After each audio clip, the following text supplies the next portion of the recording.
Hi, and welcome to Healthy Living. We are here today with Jake Hoffman. Thank you so much for joining us. I'm really excited to talk to Jake today. I had the opportunity, sir, I need your autograph too. You were on Facebook, and we were talking about nurses being the most trusted profession. And I shared with Jake that when I was doing a lot of my research, nursing is all evidence-based. It's pretty impressive.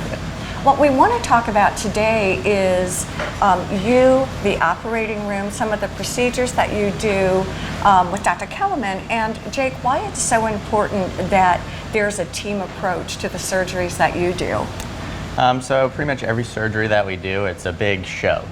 So everything has to be orchestrated in a smooth, seamless process.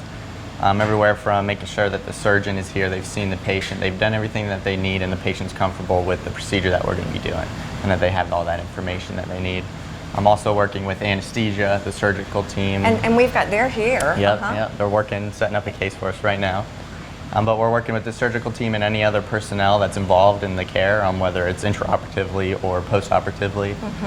We all have the same common goal of creating a safe and comfortable environment so that safe, comfortable, and informative environment so that the families and the patient are happy here and have a good recovery. You said two things that were really important to me when we first talked, and that is quality of care, but also that the patients as well, that the family as well as the patients feel comfortable too. Yeah. I think oftentimes a patient is going through the procedure, so he's out, he's doing what he needs to be doing. Yeah. It's keeping the family informed. That's part of the key. Yeah, one of our biggest thing here is making sure the family is up to date with everything that we're doing. We try as a OR team to correlate everything that's happening in here. Granted, it's more of patients doing well. If I have a chance during the case where I can sit down for a moment and talk to the family and be like, hey, well, this is where we're at. This is the next course of action, and here's what we're doing. I'll call them and kind of give them that information. Do you typically talk as a team? Do you interact as a team? Or most of the time are the same folks doing all of the procedures? In other words, what I'm really asking is, do you read DrKelemen's mind? Is that happen a lot where you kind of get the routine of what everyone's doing? Yeah, so we've got a really great group of individuals here. We all come from different backgrounds, different years of experience.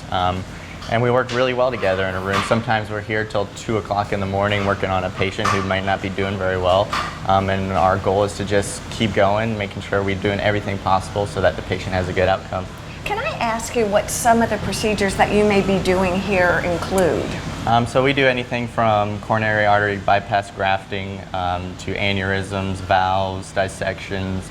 And even with DrKelemen, he's a thoracic surgeon, so we'll go into doing lobectomies, VATS procedures and things like that. Now what is that?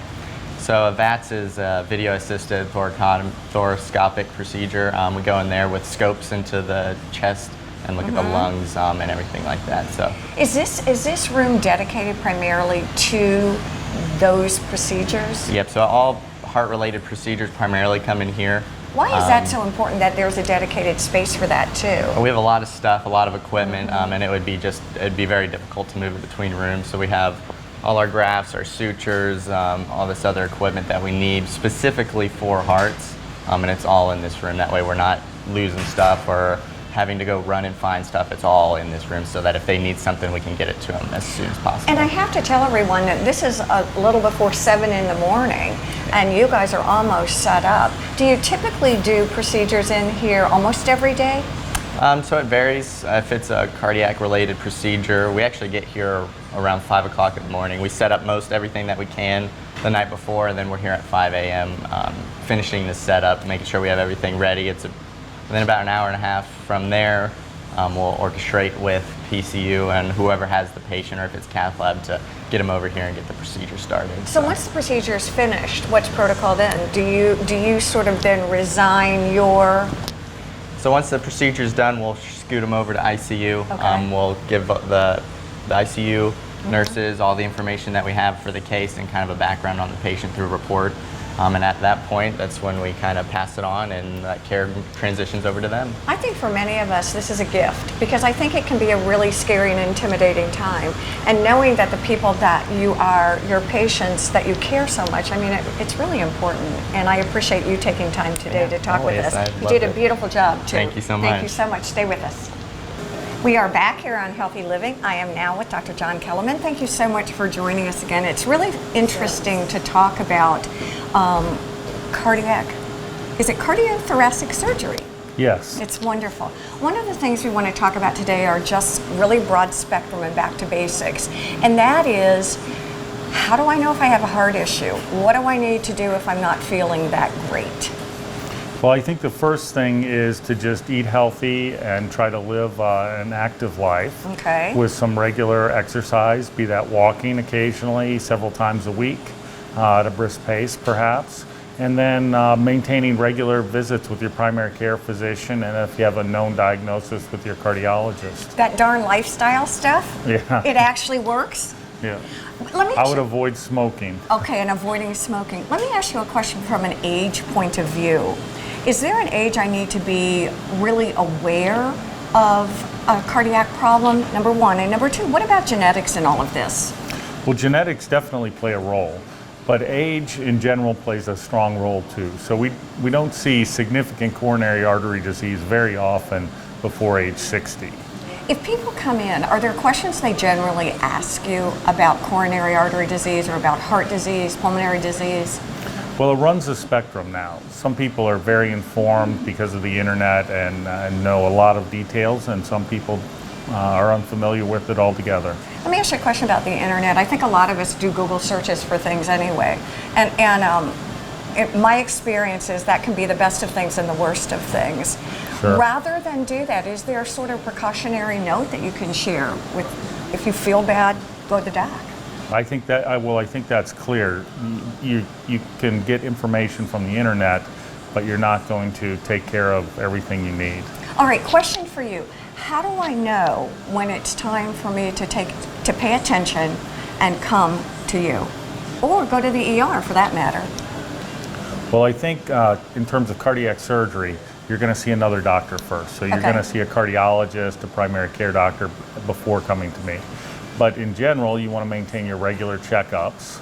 And if you start feeling unusual, bad chest pain, shortness of breath, fatigue, those are indications that you should be checking in. So let me further expand on that.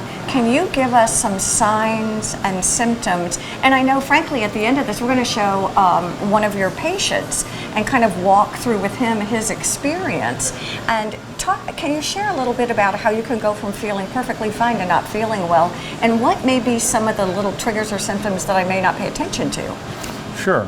Well, I think there's symptoms that occur at rest and symptoms that occur at exercise. Okay. So symptoms that occur at rest are much more concerning. So if you're just getting up in the morning. Yeah, I was going to say, wake up in the morning. Wake up in the morning, feel nauseous, like not nauseous like the flu, but just not right. Maybe some bad indigestion, chest pain, shoulder pain, something radiated into your arm, shortness of breath. Okay.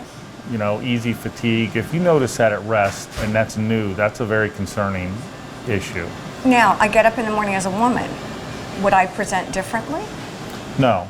The main difference is for diabetics. Okay. Diabetics often have neuropathies that, sometimes they have to adjust their shoes. The same thing happens with their heart. They can have silent heart attacks. So for diabetics, it's a harder issue to detect.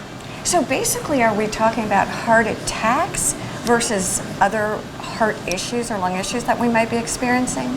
Well, so I think heart attack is where you actually have a blockage that's resulting in muscle death. Okay. And acute coronary syndrome is just chest pain. You may not be getting enough blood flow to muscle, causing chest pain, but the muscle may not actually be dying. So you may be mowing your lawn, or you may have a blockage and other blood vessels are supplying that area. So you're not noticing, you're not actually having muscle die, but you're having pain from it. So we talked about at rest. Okay, so now I'm out mowing my lawn. And I'm just not, what am I going to just feel lightheaded? What am I going to So sweat? all of those symptoms I just described, and certainly you could have, you could be sweaty or diaphoretic as we call it. And then when you stop, it gets better. Okay. And this is not like when you're exercising in high school. It's, it's not a good feeling of exertion. Okay. So what do I do? Because I think many of us will say, oh, I'm fine. I'm just going to go in for a few minutes and settle down. Well, I think the key is getting it checked out. Okay. Because heart attack is still the #1 cause of death in the United States. And so I think taking it seriously, because we can take care of most of these things very easily, most of the time without surgery. And so it's better to get it checked out than take a chance. So come in through the emergency room, Yes. get an assessment, and don't mess around with it. Exactly. I like that. It's always wonderful to talk with you. We're going to take a break and we'll be back on Healthy Living.